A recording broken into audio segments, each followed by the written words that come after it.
দর্শক, পূজার আরও খবর জানতে আমরা এই মুহূর্তে চলে যাচ্ছি রমনা কালী মন্দিরে। সেখান থেকে সরাসরি যোগ দিচ্ছেন সহকর্মী রাকিব হাসান। রাকিব, দুর্গাপূজার এখনকার আনুষ্ঠানিকতা সম্পর্কে আমাদেরকে জানাবেন এবং সেখানে ভক্তরা কি বলছেন।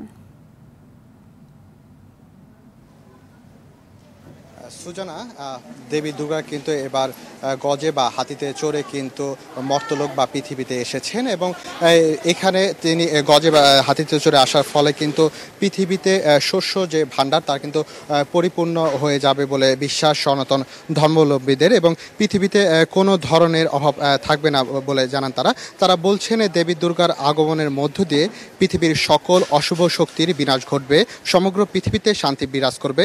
সনাতন ধর্মাবলম্বীদের সবচেয়ে বড় ধর্মীয় উৎসব শারদীয় দুর্গোৎসবের মূল আনুষ্ঠানিকতা কিন্তু আজ থেকে শুরু হয়েছে। আজ মহাষষ্ঠী। রমনা মন্দির সহ সকল মন্দিরে দেবী দুর্গাকে বরণের প্রস্তুতি চলছে। রমনা মন্দিরে সায়ংকালে বা সন্ধ্যায় অনুষ্ঠিত হবে দেবীর বোধন। সন্ধ্যায় কলা সাধন, চক্ষুদান, বোধনের মধ্য দিয়ে দেবীর প্রাণ প্রতিষ্ঠা সম্পন্ন হবে।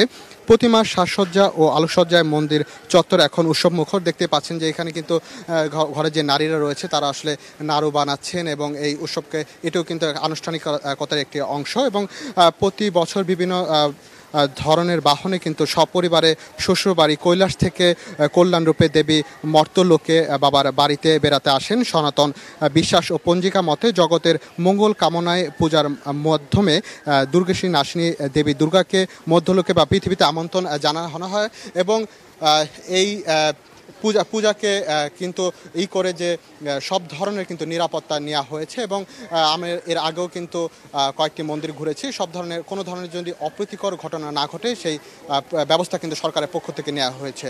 তো সুজানা, পূজা নিয়ে এই ছিল আমার কাছে সর্বশেষ তথ্য। জি, আপনাকে ধন্যবাদ।